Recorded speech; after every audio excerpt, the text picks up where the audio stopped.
Climate change impact assessment की हम जब भी बात करते हैं तो जो सबसे इंपॉर्टेंट चीज इसमें समझने की जरूरत है वो क्लाइमेट मॉडल सिलेक्शन होती है। हमने इसके ऊपर पहले भी कई दफा बात की है कि क्लाइमेट मॉडल्स कैसे सिलेक्शन इसकी की जाती है। जो दुनिया में सबसे popular and most widely used method है उसको एनवेलप बेस्ड अप्रोच या एनवेलप बेस्ड मॉडलिंग कहा जाता है। इसका एक और नाम भी है जिसको फोर कॉर्नर्ड अप्रोच भी बोला जाता है।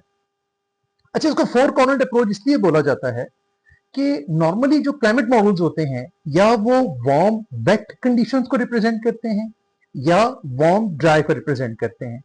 इसी तरह कुछ क्लाइमेट मॉडल जो है वो कोल्ड वेट या कोल्ड ड्राई कंडीशंस को रिप्रेजेंट करते हैं। अब अगर आप गौर करें तो ये बेसिकली चार कॉर्नर्स बन जाते हैं, warm wet, warm dry, cold wet, cold dry. कुछ मॉडल्स बिल्कुल इनके सेंटर के अंदर लाई करते हैं जो कि बेसिकली ऑन एन एवरेज एक जनरल या एवरेज कंडीशन शो कर रहे होते हैं।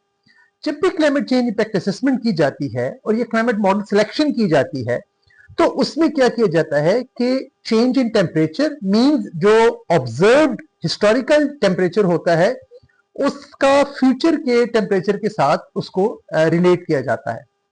जो डिफरेंस आता है उसको डेल्टा टी बोला जाता है। तो जो क्लाइमेट मॉडल्स डेल्टा टी के फेज में आते हैं उनको वार्म कंडीशंस के अंदर रिप्रेजेंट किया जाता है, ड्राई कंडीशंस के अंदर हम उसको कहते हैं।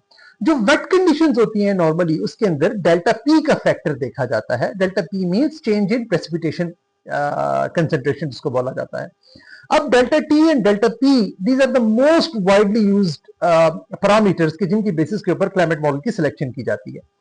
एक दफा जब क्लाइमेट मॉडल की सिलेक्शन हो जाए उसके बाद हम क्या करते हैं कि जो सेंटर से क्लाइमेट मॉडल जितना दूर होते हैं, मतलब वो इतना ही एक्सट्रीम कंडीशंस को शो कर रहे होते हैं, हम सिर्फ उन्हीं मॉडल्स को सिलेक्ट करते हैं और कोशिश करते हैं कि हर कॉर्नर में से हम 4 से 5 मॉडल सिलेक्ट करें ताकि किसी किस्म की जो अनसर्टेनिटी है हम उसको ओवरकम कर सकें।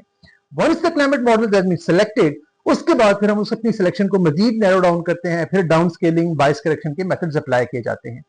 इस तरह के क्लाइमेट मॉडल सिलेक्शन करने के बाद फिर हम देखते हैं कि हमारा ऑब्जेक्टिव क्या है। आइदर हम फ्लड्स की इंपैक्ट असेसमेंट करने जा रहे हैं या ड्राउट की इंपैक्ट असेसमेंट करने जा रहे हैं। सो ये एक जनरेट मेथड था कि जिसकी मदद से क्लाइमेट मॉडल की सिलेक्शन की जाती है और इसको एनवेलप बेस्ड अप्रोच बोला जाता है।